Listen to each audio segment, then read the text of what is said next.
Itu memang dia menjamin rambut asli, katanya gitu kan. Itu dia bilang, kembarannya kok diem aja. Dia melihat ada kembaran. Iya, saya bilang saya nggak punya kembaran, saya bilang. Iya. Itu kembaran Teteh ada di belakang pemain suling. Saya ada 2. Melihatnya ada 2. Iya. Setelah memakai rambut palsu itu tadi. Iya. Dibuang ke satu kali lah yang ngalir Ya, gitu buang ya. ke kali lah. Buang ke kali. Udah sempet dibuang. Tapi tiba-tiba saya pulang sampai rumah. Saya mau ganti baju, habis mandi saya ganti baju. Itu rambut ada lagi di lemari saya. Terus baru dia cerita, kalau di kamar mandi itu ada genderuwo yang suka sama tante. Gitu. Iya. Gangguannya itu, jadi setiap malam kalau tidur itu, gimana ya bahasanya? Jadi kayak seolah-olah kita tuh mau berhubungan intim.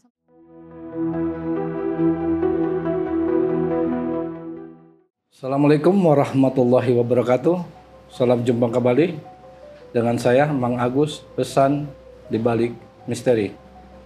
Pemirsa, telah datang seorang narasumber di studio kami yang ingin menceritakan sebuah kisah misteri yang dia telah alami.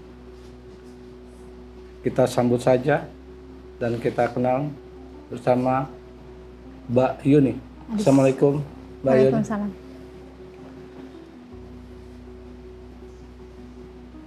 Apa kabarnya? Alhamdulillah baik. Baik. Apa yang mau diceritain, Mbak Yuni? Ada pengalaman sedikit ya, waktu masih tahun 2011. Waktu saya masih, dulu masih sempet saya jadi vokal ya di salah satu grup dangdut. Itu posisinya namanya kita biduan kan, pengen terlihat tampil lebih baik ya, lebih bagus lah di depan penonton gitu. Pada saat itu ngikutin tren itu di pasang-pasang rambut extension, itu pakai wig gitu kan. Nah, ada temen nyaranin beli jangan yang plastik katanya. Jadi biar bisa dicuci lagi, bisa dirawat. Akhirnya saya beli tuh di salah satu pesen di salah satu salon lewat online. Iya. Itu memang dia menjamin rambut asli, katanya gitu kan. Akhirnya saya beli, pesen, tapi akhirnya 1 kali, 2 kali saya pakai, ketiga kalinya itu bisa dibilang bawa bencana. Dengan beli rambut? Iya. Bawa bencananya itu... Berapa harga rambut itu? Itu harga rambut di atas 2 juta. Di atas 2 juta? Iya. Itu kejadiannya di... Boleh saya sebut nama daerahnya? Sebut aja. Nah, di daerah Babelan. Di daerah Babelan itu saya ikut salah satu grup musik. Iya. Tiba-tiba ada salah satu yang biasa nyawer ya. Iya. Itu dia bilang, kembarannya kok diem aja. Dia melihat ada kembaran. Iya. Saya bilang saya nggak punya kembaran, saya bilang. Iya. Itu kembaran Teteh ada di belakang pemain suling. Sementara saya nggak pernah punya kembaran apa-apa gitu. Nah, pada saat kalau nggak salah kurang lebih jam 8:30, jam 8 atau 8:30 malam, rombongan besan datang. Iya. Nah, itu yang nyawer itu berebutnya ke saya. Rombongan besan? Itu dalam ngisi acara apa dangdutan? Nikahan. Nikahan? Iya. Di mempelai? Di yang perempuan. Perempuan? Tiba-tiba rombongan besan datang, terus ada acara nyawer kan ke atas panggung. Itu tuh sampai berebutan tuh, rebutannya tuh ke saya. Gitu. Tapi ya kita sih senang-senang aja ya. Cuman dalam hati masih bertanya kok orang ini bilang saya punya kembaran gitu. Saya sampai berapa kali nengok. Tapi Penasaran. memang nggak ada orang. Iya, gitu. Terus tiba-tiba dari rombongan besan pun banyak yang kesurupan. Banyak yang kesurupan? Iya. Gara-garanya? Iya, saya kurang paham gara-garanya apa ya. Tapi banyak orang pun melihat saya ada 2. Melihatnya ada 2? Iya. Setelah memakai rambut palsu itu tadi? Iya. Terus akhirnya sama suami dibilang ya, suami langsung naik ke panggung karena posisi saat itu yang sadar di atas panggung cuma saya doang. Oh. Yang lainnya udah pada ngejoprak. Pada pingsan semua? Iya. Termasuk pemain-pemain organ? Termasuk pengantennya pun. Pengantennya pun? Pengantin perempuannya tuh kesurupan, teriak-teriak nggak berhenti-berhenti. Gitu. Terus akhirnya suami naik ke atas panggung, nyuruh saya turun. Saya udah nggak sadar lagi. Pas suami nyuruh turun itu saya jatuh. Sama? Nggak sadar juga saya lagi? Udah nggak sadar. Sadar-sadar saya udah dibawa ke salah satu rumah warga lah untuk istirahat. Tiba-tiba di situ ada mungkin kayak Pak Ustadz apa ya? Maaf. Itu yang nolongin siapa? Kan dari besan perempuan saya nggak banyak tahu. Yang pingsan, pemain mungkin dari organnya pun tunggalnya mungkin pada pingsan. Apa dari warga sekitar yang nolong? Mungkin, karena kan kondisi saya juga udah nggak sadar. Nggak sadar juga? Enggak, saya sadar-sadar udah di salah satu rumah warga. Gitu. Terus ada salah satu mungkin bisa dibilang Pak Ustadz ya. Iya. Cuman bilang kalau si teteh mau selamat, copotin rambutnya. Oh, dia tahu? Iya, gitu. Kata saya, emang kenapa Pak Ustadz? Saya nggak perlu jelasin. Pokoknya copotin aja rambutnya. Ya udah, akhirnya malam itu juga saya ke salon terdekat kan. Saya ke salon terdekat, saya copotin langsung. Malam itu juga? Itu sampai jam berapa? Itu kejadiannya, pokoknya saya pulang sampai rumah itu sekitar jam 12:30 malam. Jam 12:30 malam? Udah pulang dari salon untuk nyopotin rambut itu. Enggak mulai pentas panggungnya? Mulai pentas itu dari siang kan kita. Dari siang? Iya. Itu belum pakai rambut ya? Udah, tapi nggak ada kejadian apa-apa. Nggak ada kejadian? Nggak ada. Kejadiannya? Kejadiannya pas besan datang. Itu jam berapa? Sekitar jam 8 atau 8:30. Malam? Kan kalau di ya? kalau di daerah bawah kan memang besan datangnya habis isa. Oh gitu. Iya. Gitu. Jadi begitu udah saya copotin, terus ada lagi yang bilang katanya suruh dibuang, udah buang aja gitu kan. Akhirnya sama suami dibuang ke satu kali lah yang ngalir gitu ya. Kali lah. Buang ke kali, udah sempet dibuang. Tapi tiba-tiba saya pulang sampai rumah, saya mau ganti baju, habis mandi saya ganti baju, itu rambut ada lagi di lemari saya. Sehabis dibuang? Iya. Malam itu juga? Malam itu juga.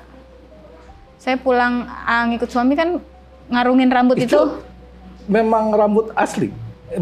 Maksudnya yang dibuang itu memang benar-benar sudah dibuang semua? Nggak ada yang ketinggalan di lemari? Nggak ada. Kan itu memang satu paket. Satu paket? Sampai ke jepitan-jepitan rambutnya pun emang saya buang semua. Dibuang semua? Iya, saya buang semua. Tapi tiba-tiba begitu pulang abis ngarungin rambut itu, saya pulang mau bebersih ya, saya udah habis bebersih, saya mau ngambil baju di lemari, itu rambut ada di depan laci lemari. Di lemari? Iya, dan dengan bungkusan yang sama, masih komplit sama jepitan-jepitannya. Terus akhirnya saya takut ya, nggak berani saya tidur di kamar, terus tidur akhirnya di ruang tamu. Nggak bilang suami? Bilang. Apa? Iya bilang, saya bilang, ayah kok ini rambutnya ada lagi bagaimana? Ini kamu punya 2 kali? Enggak, ini plastiknya yang tadi kita buang. Aku bilang gitu kan. Dibuang sama plastik-plastiknya? Iya. Terus kata suami, ya udah nanti coba kita cari solusinya bagaimana. Udah biarin aja dia di situ. Udah di situ. Besokannya saya cerita sama temen, sama-sama satu profesi ya. Saya begini.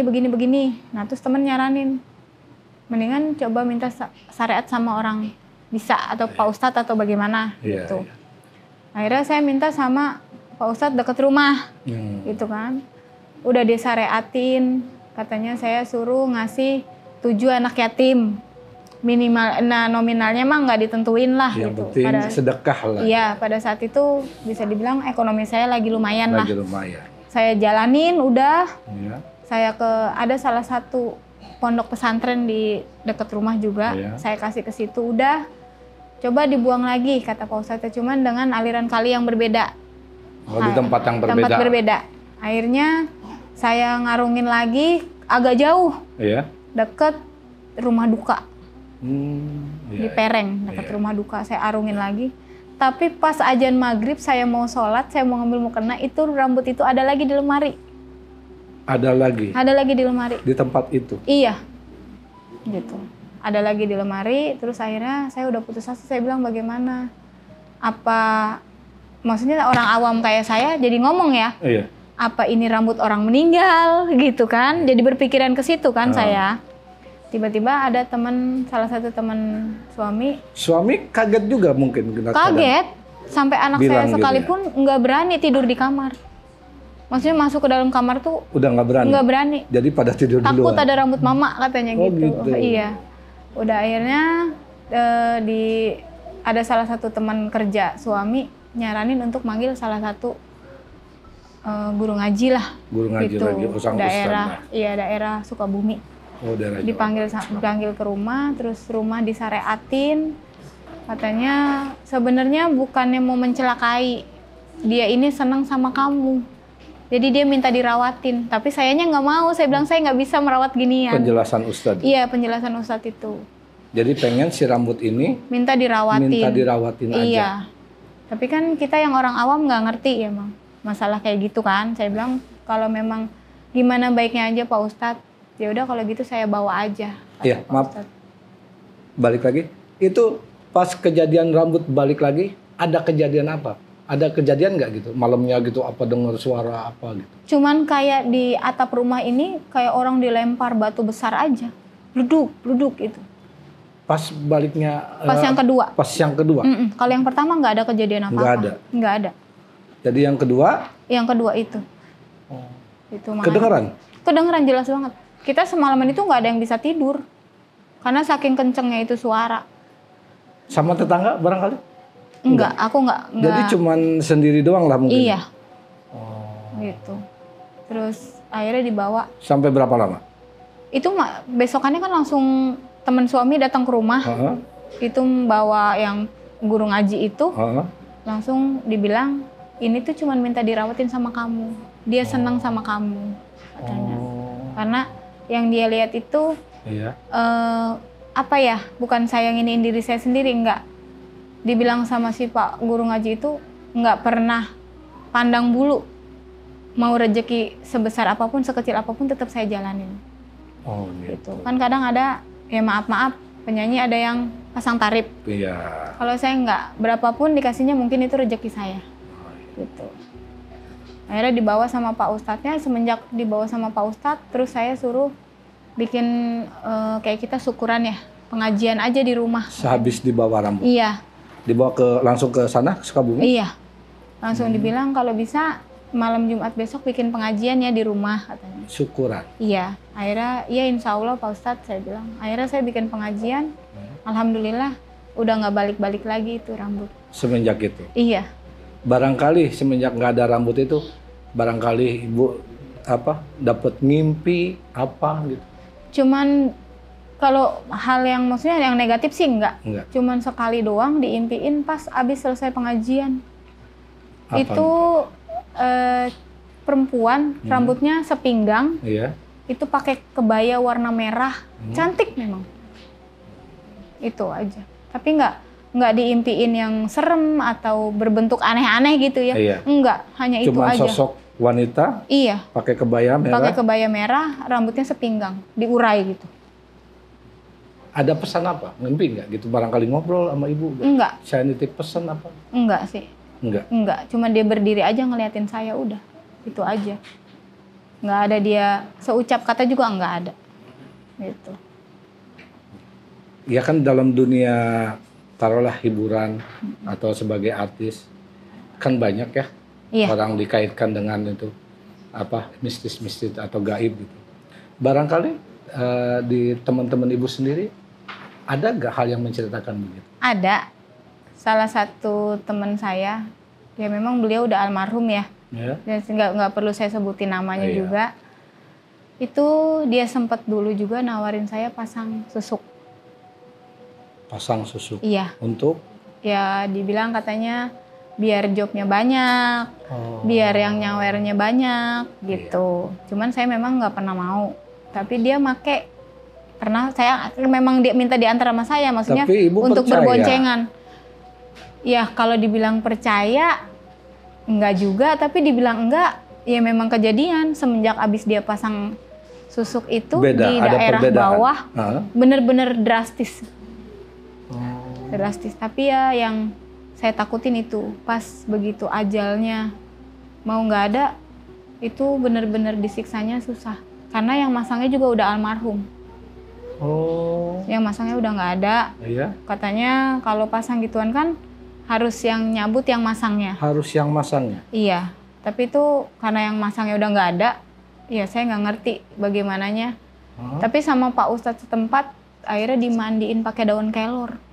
Bisa lepas akhirnya? Akhirnya lepas. Dan keluar. Baru itu saya lihat, oh bentuknya seperti itu. Gitu. Barangkali ada kejadian apa tuh? Apa sakit dulu? Apa memang? Dia cuman beberapa hari ya, karena saya rumah juga agak jauh. Cuman kadang kalau pas lagi pulang habis dagang, baru saya mampir gitu kan. Karena kan udah jarang ngejob juga. Iya. Itu teriak-teriak aja. Kata dia panas. Dan dia pun ngomong sama orang satu rumah. Dia berasa katanya mukanya tuh panas.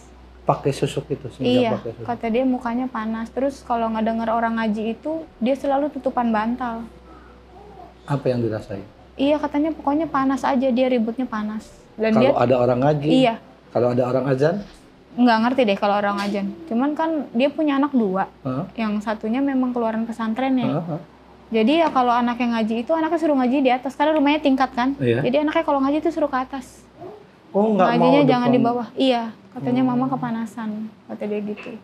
Dan terakhir sebelum dia sakit parah masih bisa ngomong. Iya. Ya karena yang tahu tempat makainya itu saya sama kakaknya dia.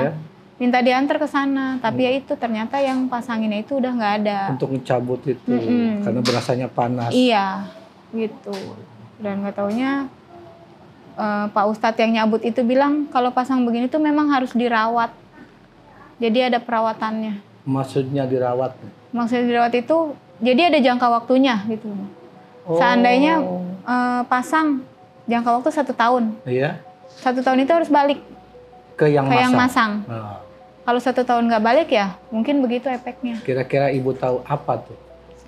Maksudnya apa disebut perpanjangan apa gitu? Dirawatnya dengan apa gitu? Kalau masalah dirawatnya dengan apa sih saya nggak tahu ya. Cuman waktu itu sempat nganterin itu dia ke pasar dulu. Iya. Itu dia beli kembang sama kayak apa ya yang buat dibakar kalau orang Chinese. Bukan kemenyan ya, apa sih namanya? Bukan apa kayak ya? Hio. Nah, iya. Beli kembang, beli hio, terus sama jeruk purut apa namanya itulah. Iya. Jeruk purut yang laki apa gitu. Pokoknya jeruk purut ada bedanya jeruk purutnya. Oh, ada. Udah hanya beli itu aja. Selebihnya itu nggak tahu dia bagaimana di dalam, apa yang dilakuin. Maksudnya bukan dilakuin ya. Apa yang cara masangnya bagaimana itu nggak tahu. Karena kan saya nggak pernah mau masuk. Gitu. Saya selalu di luar. Saya hanya sekedar nganter karena dia iseng aja jalan sendirian gitu. Karena memang medan buat jalan ke sana itu lewatin sawah, lewatin apa ya, dibilang jalan setapak sih enggak ya, agak lebar juga, cuman memang sepi, kiri kanan tuh kebun. Gitu. Jauh ya dari rumah ke? Jauh, perjalanan 2 jam. 2 jam.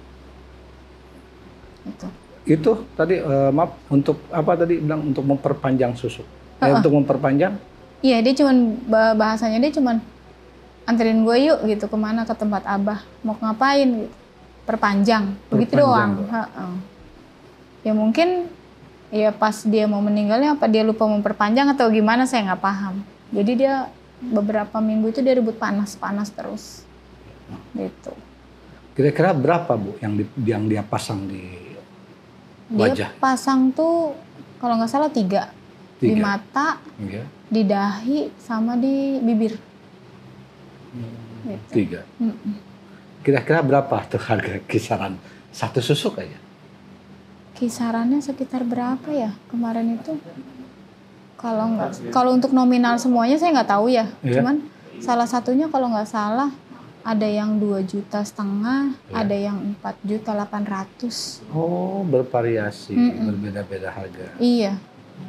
Makanya yang paling mahal kira-kira apa di dahi, apa di? Yang paling mahal kalau nggak salah itu yang di bibir. Yang di bibir itu 4.800.000 kalau nggak salah. 4.800.000. Itu susuknya doang apa berikut masang? Nggak ngerti. Nggak ngerti. Nggak ngerti deh. Cuma itu aja sih, maksudnya ya mungkin dia juga nggak mungkin cerita sepenuhnya kan, Iya. gitu. Cuma sekedar minta anter, bilang ngambil duit banyak amat, iya buat bayar. Sayang tahu mahal-mahal, kataku gitu kan. Kata dia ya namanya buat nyari duit, hanya gitu aja. Nah, sekarang kan ibu nih di rumah ya, udah nggak ngejob lagi. Enggak, Sekarang apa nih pekerjaan ibu di rumah? dagang sih tadi. Dagang. Iya. Dagang apa? Sempet dagang seblak, dagang bakso, seblak. Oh, dagang bakso. terus sempet juga dagang cilok. Apa aja yang masih bisa buat usaha. Buat usaha ya, yang penting bisa menghasilkan, Iya, bisa mendapatkan uang untuk iya, sekolah anak. hanya itu aja. Iya. Berapa pendapatan sehari dari jual bakso atau cilok seblak? Ya namanya kita dagang nggak nentu ya. Kadang-kadang kalau lagi rame bisa dapat sampai 300.000. Kalau lagi sepi minim-minimnya paling 120, 100. Itu kalau lagi modalnya minim. berapa? Kalau udah kan dapat 100 atau Ya, 50?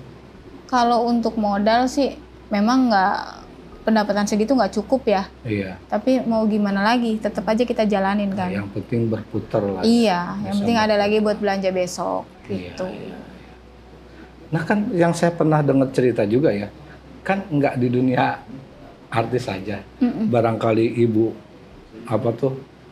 pakai juga kali hal-hal yang mistis seperti begitu? Alhamdulillah sih untuk sampai saat ini nggak tertarik sama sekali ya. Nggak tertarik. Cuman pernah sempat ngalamin waktu saya dagang seblak. Iya. Itu kan nggak pernah mau bikin bumbu banyak-banyak. Jadi bikin bumbu hanya untuk hari ini aja. Udah habis ya udah habis gitu kan. Jadi besok baru bikin baru lagi. Iya. Tapi di saat itu bumbu baru semua, Iya. baru dikeluarin belum ada 1 jam. Iya. Itu begitu ada yang mau beli, itu di dalam toples bumbu itu sama di tempat kayak kan seblak suka ada mie-nya, suka ada. Iya. Itu kan selalu kita Kerupuk gitu ya. selalu kita cuci dulu kan. Iya. Itu tuh pas ada yang mau beli itu banyak belatungnya. Banyak belatung Iya, di dalam toples. iya di dalam toples bumbu. Padahal itu baru ya. Itu baru, masih panas. Kan kalau bumbu seblak itu selalu saya tumis dulu. Iya. Gitu. Itu tuh di dalam toples itu masih panas. Itu pembeli bagaimana tuh? Ngelihat nggak dengan kejadian seperti gitu? Apa ibu doang yang lihat? Enggak, saya doang. Ibu doang yang lihat. Tapi ada salah satu tetangga ya. Hah? Itu dia bilang ya kita sih nggak seujun ya. Iya. Cuman dia bilang nanti dagangan lu nggak bakal ada yang beli. Tetangga Iya. ngomong seperti gitu. Dan itu pun dagangannya sama kayak saya. Dia juga sama. Sama. Dapat 2 hari saya dagang, tiba-tiba dia dagangannya sama. Sama juga. Iya. Kejadiannya. Iya. Apa ada belatung juga? Enggak. Semenjak dia habis ngomong mulai besok dagangan lo nggak ada yang beli. Semenjak dia bicara seperti itu dan semenjak ada kejadian ada belatung, Iya. itu 1 orang pun nggak ada yang ke tempat saya. Dan selalu dibilang katanya warung saya tutup. Ada orang beli, Iya. padahal ibu dagang, Tapi tutup katanya. tapi bilangnya tutup. Iya. Jadi rame. Jadi tiap ada orang mau berhenti ke tempat saya, Iya. kalau mau ke tempat dia ngelewatin tempat saya dulu. Itu dibilangnya saya tutup. Jadi orang ramenya ke tempat dia. Oh gitu. Gitu. Semenjak itu nih? Iya, semenjak yang ada belatung itu. Iya. Semenjak kejadian itu, apakah ibu nanya-nanya gitu ke orang pinter, apa ke ustadz, apa gitu? Kalau untuk nanya ke orang pinter enggak ya. Karena kalau prinsip saya, ya kita berdoa aja lah. Iya. Gitu. Kalau untuk orang pinter kita ngeluarin duit lagi. Iya. Gitu. Jadi ya berdoa aja ya, balik aja sama yang ngirim. Pikiran saya gitu kan.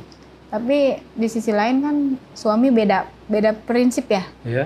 Akhirnya dia ke tempat uaknya, dia minta disyariatin. Iya.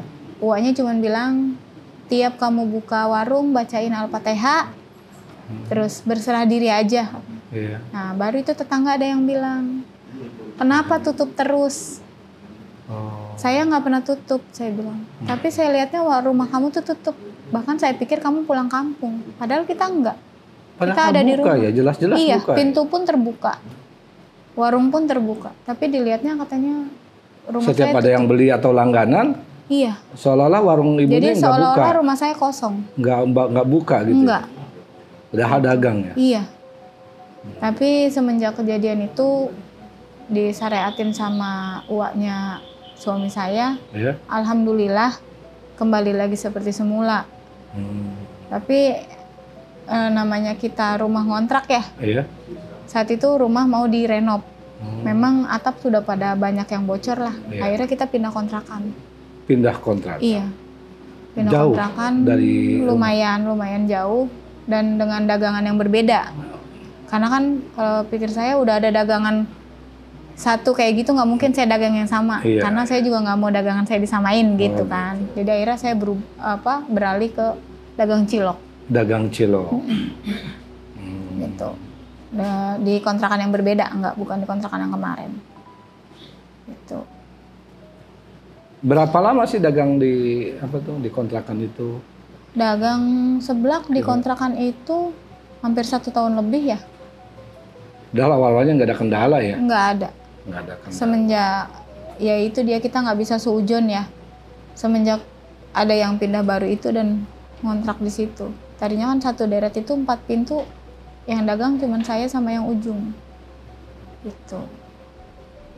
Itu maaf, pindah kontrakan, keinginan sendiri apa ada orang lain apa uangnya gitu nyaranin, udah kamu pindah kontrakan aja? Keinginan sendiri sih, karena kan rumahnya mau direnov. Oh, rumah yang punya kontrakan ini mau direnov. Mau direnov, tapi kita akhirnya nyari kontrakan lagi, ternyata nggak sampai di situ gangguannya. Gitu, gangguannya lebih parah dari dagang pertama. Ada gangguan lagi? Iya. Walaupun dagang cilok? Iya. Tapi awal-awalnya? Dari semenjak pindah ke kontrakan itu? Sama? Iya. Apa gangguannya? Gangguannya itu, jadi setiap malam kalau tidur itu, gimana ya bahasanya? Jadi kayak seolah-olah kita tuh mau berhubungan intim sama suami. Tapi sementara saya di mana, suami saya tidurnya di mana. Tapi suami ada kan? Ada. Cuman begitu saya mendusin, astagfirullahaladzim saya bilang. Pas saya lihat suami saya di ujung, di pojok lah kasarannya, nggak deket sama saya. Oh. Itu selama hampir 2 minggu berturut-turut. Kejadiannya setiap malam? Iya. Jadi kayak ada yang mau ngajakin hubungan? Iya. Selama di kontrakan itu. Ibu ceritain itu kepada suami? Iya, kan dia selalu tanya, kenapa kalau tidur kok suka langsung tiba-tiba kaget bangun. Saya awalnya belum cerita, tapi makin kesini saya ngerasa risih kan, itu ada apa, siapa gitu kan. Terus? Baru saya cerita. Nah akhirnya suami cerita juga ke anak saya yang besar ya. Iya. Cerita ke anak saya yang besar, karena kebetulan anak saya yang besar itu punya teman indigo. Punya teman? Teman sekolah. Gitu, teman sekolah indigo yang bisa lihat kasat mata lah, ibarat kata gitu kan. Iya. Gitu, terus didatengin ke rumah. Nah, anak itu bilang, lebih baik tante pindah. Si anak ini? Iya. Ngomong? Memang ada apa? Boleh nggak aku ke kamar mandi? Boleh. Katanya. Masuklah dia ke kamar mandi. Entah dia bicara apa, saya nggak ngerti. Cuman memang kayak orang ngobrol begini. Kelihatan oleh ibu? Tapi memang nggak ada siapa-siapa, karena kan kita pada di ruang tamu semua. Terus dia keluar, dia bilang, tante mau pindah apa tante mau sakit? Emang ada apa? Iya. Tante tiap malam begini diceritain. Kayak ada yang mau ngajak berhubungan intim. Iya, kata saya. Tapi alhamdulillah nggak sampai kejadian, kata saya. Terus baru dia cerita, kalau di kamar mandi itu ada genderuwo yang suka sama tante. Gitu? Iya.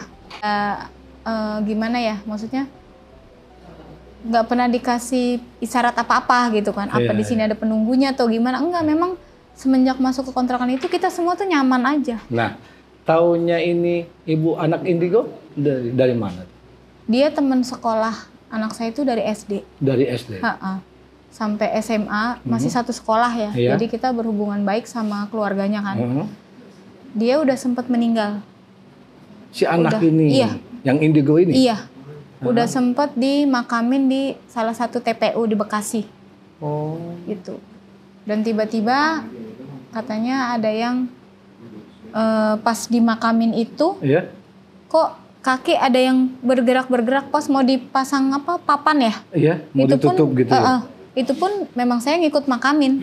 Ikut? Iya, ngikut makamin. Tiba-tiba dia bangun. Itu pada kaget semua tuh Sadar. yang lagi di dalam kubur? Iya, itu langsung ya sempat separuh ada yang pada kabur lah ya. Iya. Tapi kita kan ya memang kita tahu anak ini gitu. Iya. Jadi enggak. Nah akhirnya langsung diangkat lagi ke atas, dibuka lagi kain kafannya.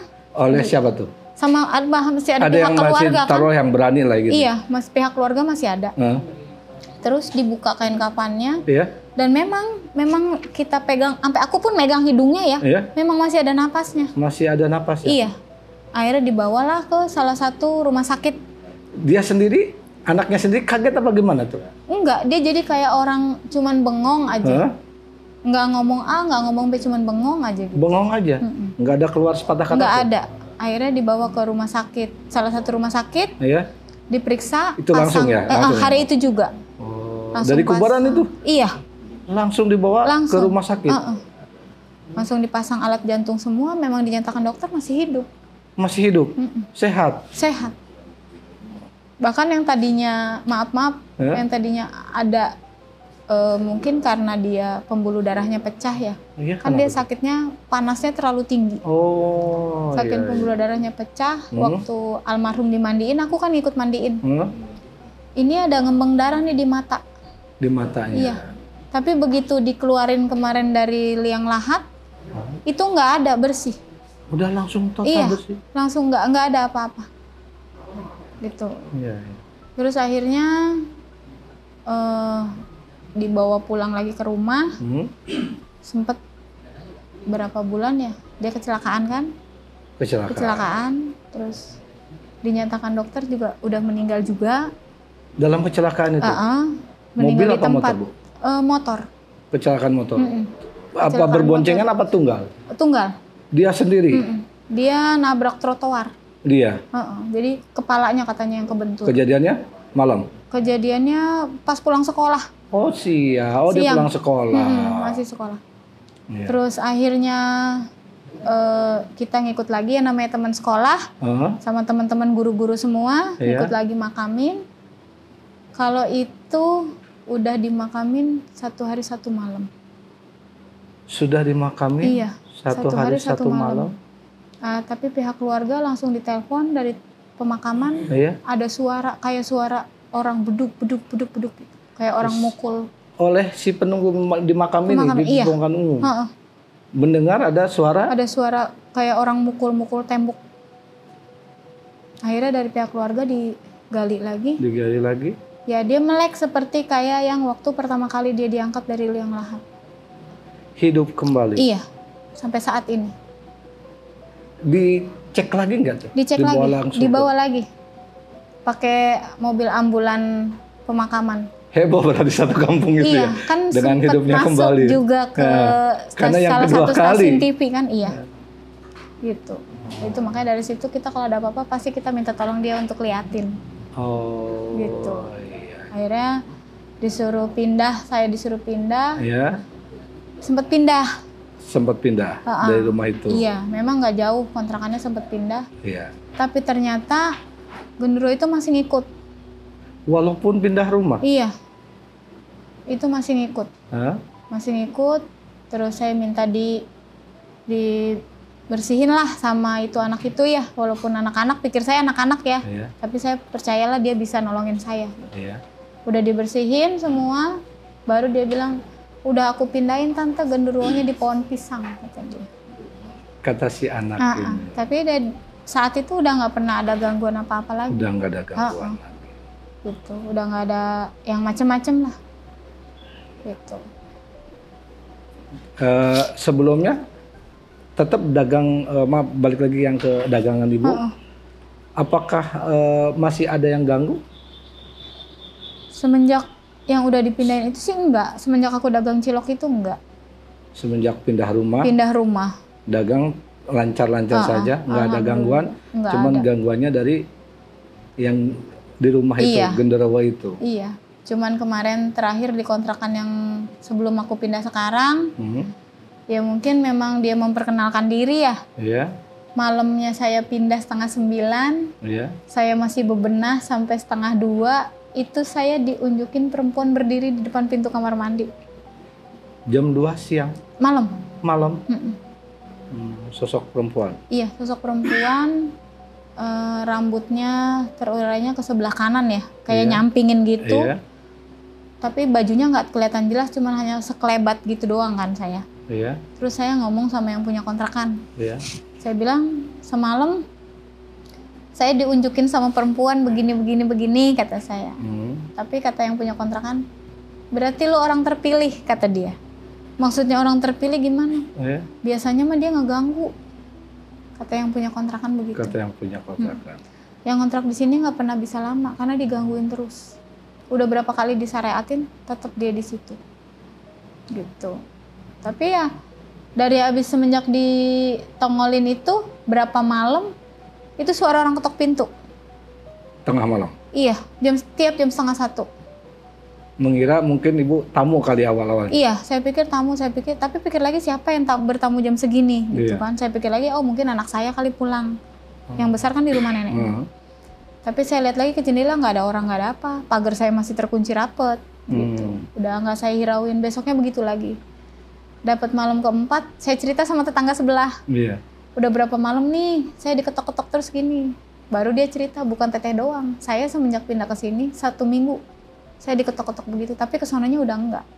Tapi awal-awalnya ada rasa takut ya? Iya, sama. Saya pun awalnya rasa takut, nggak pernah bisa tidur kalau malam. Tapi udah kesininya, alhamdulillah sih udah enggak. Gitu. Berapa kejadian yang lama tuh? Diketok itu ya? 4 malam. 4 malam, berturut-turut? Iya, rutin itu, setiap jam 1:30. 1:30 malam? Selalu diketok-ketok. Dan ngetoknya juga nggak kayak kita bertamu ya. Kalau bertamu kan pasti ngetoknya kencang. Ini nggak, cuma tok, tok, tok gitu. 3 kali ketukan doang. Setiap diketok itu, setiap malam ibu buka pintu, ngelihat gitu apa enggak? Saya nggak buka pintu, pasti saya lihat dari jendela dulu. Lihat jendela? Tapi memang nggak ada orang. Di depan itu? Iya. Dan pagar pun dari jendela kan kelihatan. Iya. Itu pagar juga masih terkunci rapat. Masih terkunci. Iya. Oh, dari pindah yang menariknya itu si ibu kontrakan sempat ngomong bahwa kamu terpilih. Terpilihnya sebagai apa maksudnya? Iya, maksudnya terpilihnya tuh nggak diganggu kayak yang lain itu. Ada yang barang di dapur itu tahu-tahu jatuh semua, ada suara ketawa gitu. Ya terpilihnya maksudnya sebagai ya, mungkin apa terpilih, mungkin terpilihnya itu saya benar-benar diunjukin sosok dia mungkin. Oh, hanya karena nggak mengganggu. Iya. Kalau yang lain diganggu. Iya, yang lain ada yang baru 2 hari. Kan kontrakan saya berderet. Iya. Itu ada yang baru 2 hari pindah, langsung pindah lagi. Ada yang malam itu pindah, besoknya pindah lagi. Gitu. Sampai sekarang ibu bertahan di sana? Enggak, karena 1 bulan yang lalu rumah itu mau dibongkar semua, mau dijadiin bengkel. Oh. Gitu. Jadi saya pindah. Jadi banyak kejadian ya di sederet rumah itu, hal-hal yang mistis. Iya, karena memang depan kontrakan kita juga rumah kosong udah terbengkalai, hampir rubuh lah. Oh, ada berapa kontrakan ibaratnya yang kosong di situ?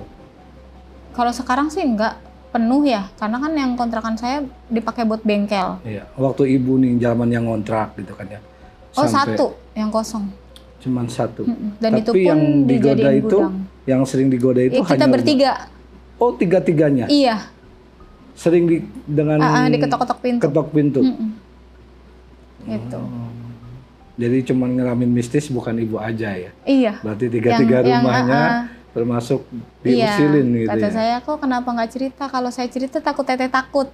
Oh gitu. Jadi sebelum saya cerita, begitu habis saya cerita baru mereka cerita. Bukan teteh doang, kita pun sama ngalamin. Karena ibu gitu. orang baru, iya. Orang lama ngontrak di sana nggak mau cerita karena takut. Iya. Iya. Habis dari sana? Habis dari sana sih pindah, alhamdulillah. Berapa kali? Pindah kontrakan. Pindah kontrakan. Yang paling ngerasa benar-benar diganggu banget waktu pindah dari luar kota ke sini. Itu saya kontrakan di kontrakan samping sekolahan yang udah terbengkalai. Samping sekolahan? Yang udah nggak dipakai. Masih di wilayah? Masih di wilayah Bekasi. Bekasi. Itu sekolah Kristen kalau nggak salah. Sekolah Kristen. Itu udah nggak dipakai buat sekolahan. Berapa tahun kosongnya kira-kira Ibu tahu? Udah lama juga sih. Udah lama nggak dipakai. Nah kalau itu namanya kita kontrakan kan dapur pasti rapat. Iya. Itu tuh kalau pagi saya pasti nyapuin pasir. Pasir? Di dapur. Bekas apa? Nggak tahu saya bekas apanya, cuman pokoknya tiap pagi itu saya pasti nyapuin pasir di dapur. Di dapur. Jadi ada suara apa? Kok bisa ada pasir gitu maksudnya? Kalau suara sih nggak ada suara yang aneh-aneh ya. Cuman kayak orang kita serbuk-serbuk pada jatuh aja. Jadi kalau setiap pagi itu pasti ada pasir? Iya. Apa ada orang yang ngerjain gitu barangkali kayak gitu? Tapi kan kalau dibilang ada orang ngerjain nggak masuk di akal ya. Karena kan belakang saya juga rumah orang. Ada rumah? Rapet? Ada rumah, rapet. Tembok ketemu tembok. Oh, jadi nggak ada akses lewat? Nggak ada jalan lewat gitu. Cuma anehnya kalau pagi pasti ada pasir gitu? Iya. Itu kalau pagi tuh pasti ada pasir. Gitu. Kalau enggak tuh enggak. Pokoknya kalau malam saya pasti mendusin jam 2:30 itu, ada suara kayak orang nyiram. Itu pagi pasti ada pasir. Oh, jadi Ibu tuh kalau setiap malam ada dengar suara kayak orang nyiram, kalau setiap pagi itu pasti ada pasir. Pasti ada pasir. Berapa lama kejadian tuh? Itu hampir 1 tahun lebih saya di situ. 1 tahun lebih? Hampir setiap hari? Iya. Iya. Cuman ya bertahannya karena kontrakan yang paling murah cuma di situ. Oh, karena ngambil yang paling murah. Iya, yang paling murah cuma di situ. Iya, karena keadaan ya kita juga mau nggak mau. Tapi memang bisa dibilang orang yang mau masuk situ pasti tanda tanya. Kontrakan berderetnya panjang. Iya. Tapi yang nempatin itu paling cuma 2-3 petak doang. Padahal banyak ya? Banyak. Satu deret itu kalau nggak salah 8 pintu. Hampir 8 pintu. Tapi yang terisi paling cuma 3. Iya, nggak pernah terisi full. Nggak pernah terisi full. Karena itu tadi ya, mengalami hal-hal. Iya, mungkin. Cuma kan mereka mungkin nggak berani cerita aja, nggak berani ngomong sama tetangga gitu. Mungkin takut apa gimana, nggak ngerti. Nah, kalau tadi Ibu cerita kan pindah ke kontrakan ini, tetangga baru ceritain. Nah, semenjak di kontrakan yang baru ini, barangkali ada tetangga cerita gitu. Iya Bu, saya juga sering gitu diganggu-ganggu gitu. Enggak, cuman yang kontrakan yang ujung itu kan bujangan ya. Oh. Cuman dia bilang Teteh masih bertahan tinggal di sini, kuat. Dia cuman bilang gitu doang.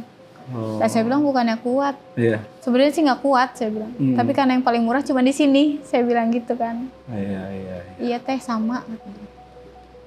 Pindah ke kontrakan baru tetap masih Ibu ini usaha gitu? Masih. Buka apa tuh? Sekarang dagang kue. Dagang kue? Iya. Kue apa? Kue basah. Kayak lontong, kue lapis. Itu masih. Sampai sekarang kan? Masih. Masih dagang? Iya. Iya. Masih dagang. Ada gangguan lagi semenjak pindah di rumah itu dagang? Enggak sih, alhamdulillah. Enggak ya. Iya. Ya alhamdulillah Bu ya. Sudah banyak bercerita. Iya. Barangkali ada pesan-pesan yang ingin Ibu sampaikan? Ya, kalau pesannya di dunia ini yang hidup bukan kita doang. Masih ada alam lain. Berdampingan. Iya, kita berdampingan sama alam lain. Jadi alam gaib ya. Iya. Jangan semena-mena. Ya, anggaplah mereka itu juga sama kayak kita. Gitu. Itu aja. Ya, itulah pemirsa. Mungkin ada hikmah yang dapat kita petik dari kisah Ibu Yunita ini. Mudah-mudahan jadi pelajaran hidup kita dimanapun kita berada. Ingat, keselamatan dan kesuksesan ada di tangan kita sendiri, bukan di tangan orang lain. Jangan lupa untuk subscribe, like, dan share di YouTube podcast kami, pesan di balik misteri. Saya Mang Agus. Wassalamualaikum warahmatullahi wabarakatuh.